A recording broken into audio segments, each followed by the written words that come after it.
Hello. Behind every number in a history book is a human life. World War II pulled in over 100 million people and left tens of millions dead. Today, without myths or propaganda, we look at who fought, who died, and what this war really cost humanity. More than 100 million people from over 30 countries took part in World War II in one form or another, and around 120 to 130 million were mobilized into the armed forces. Total human losses are estimated at 70 to 85 million dead, including roughly 21 to 25 million soldiers and 50 to 55 million civilians.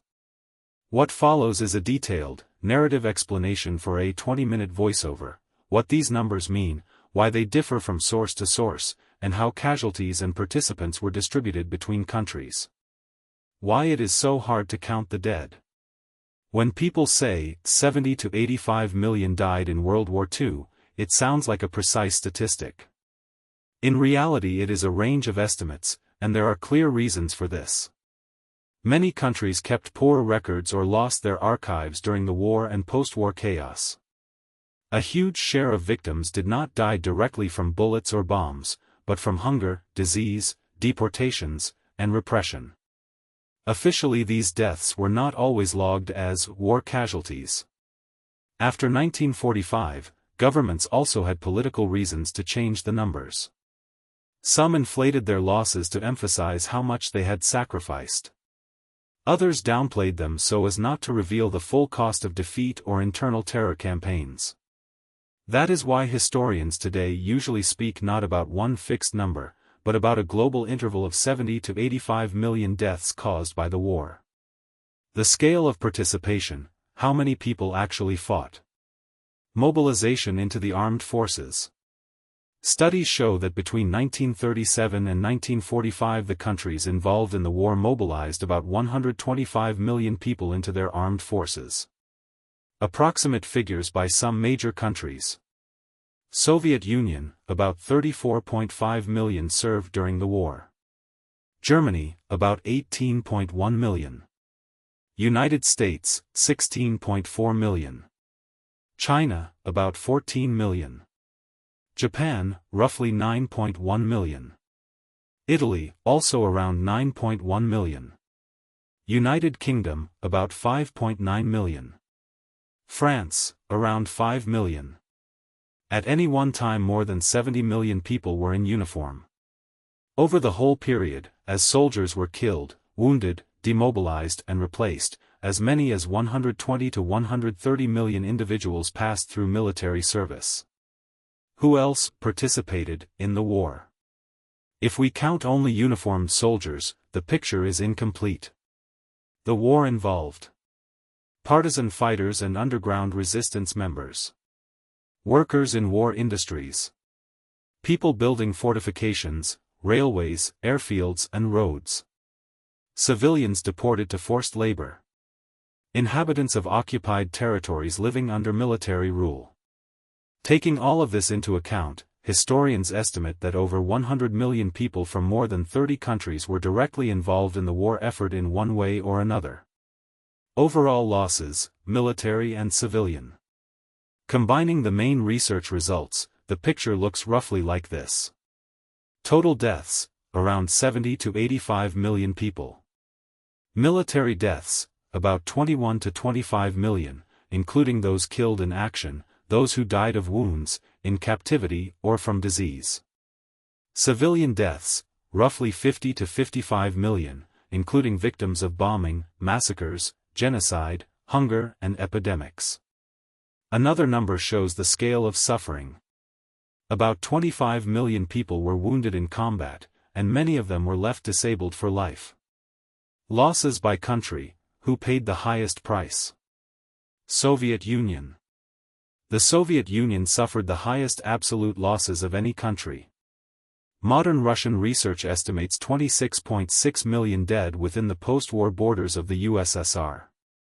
Roughly 8.8 to 10.7 million of these were military deaths, the rest were civilians killed by occupation policies, bombing, blockade, hunger and repression.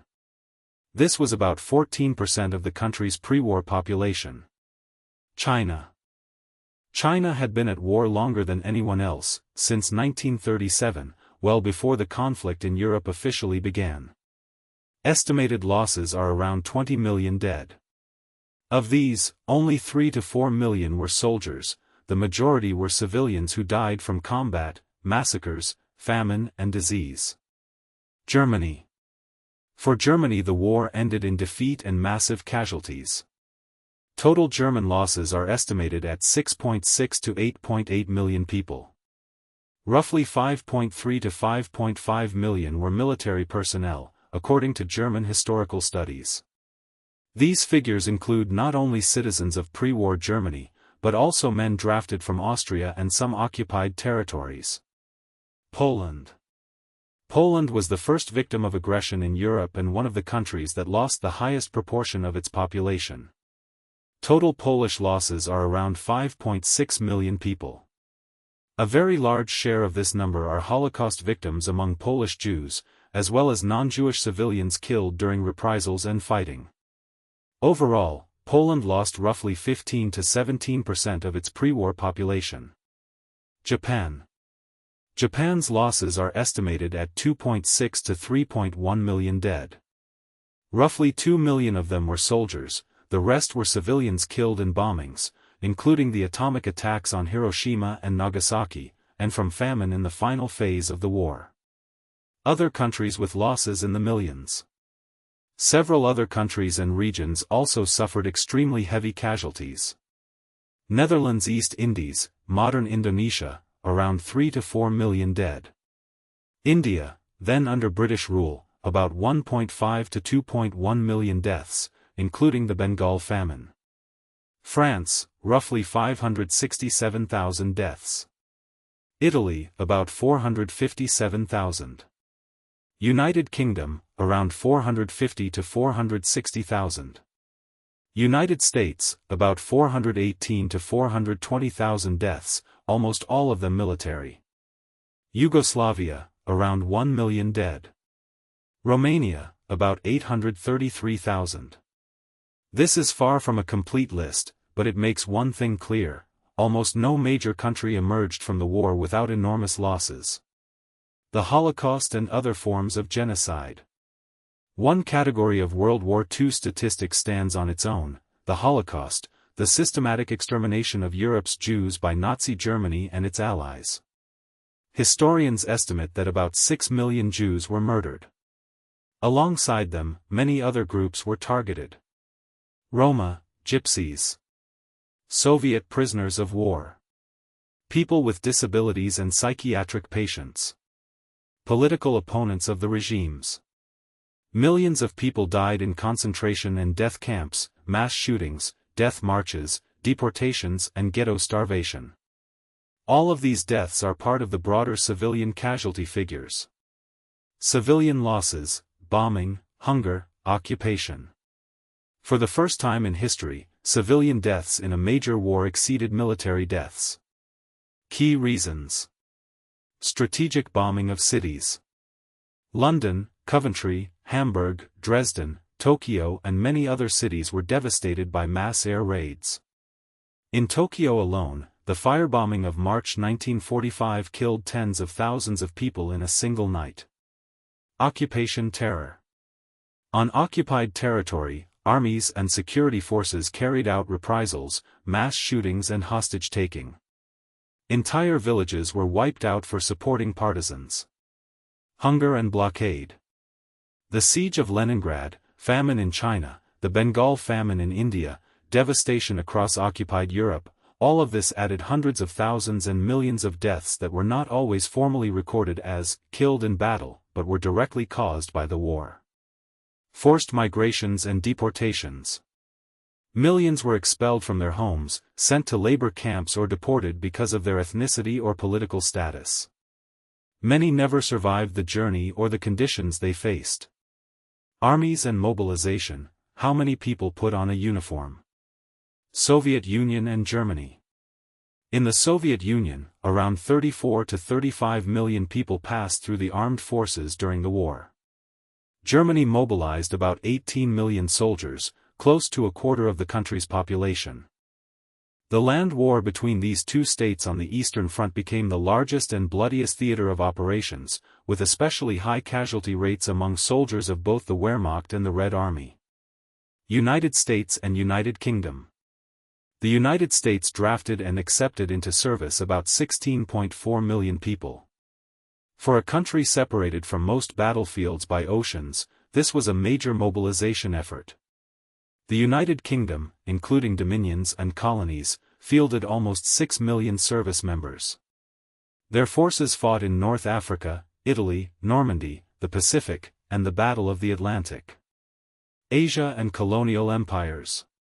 China, counting different factions and armies, mobilized up to 14 million soldiers. Japan fielded about 9.1 million.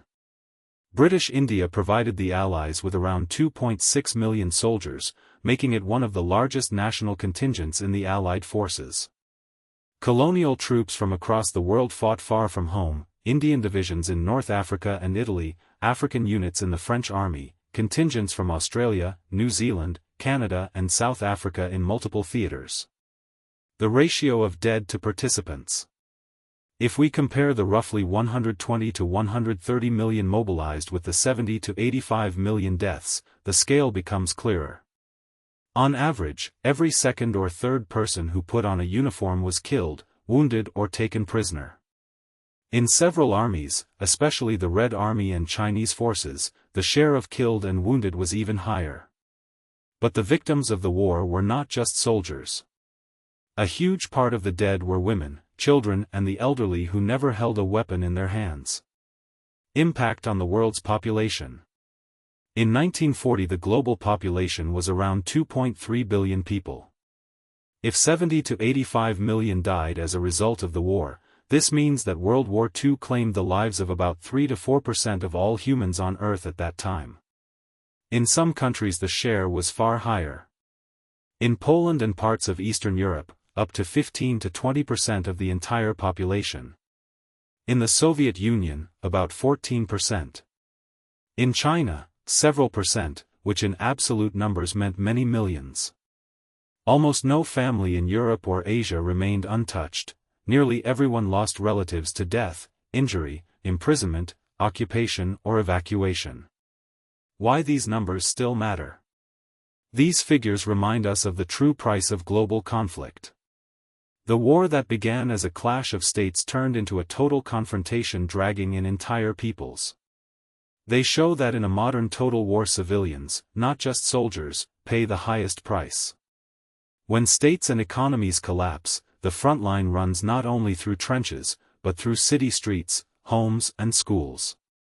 Understanding the scale of the losses also helps explain the shape of the post-war world, the creation of the United Nations, the development of international law, European integration. All of this was, in part, an attempt to prevent a repeat of a catastrophe that killed up to 85 million people.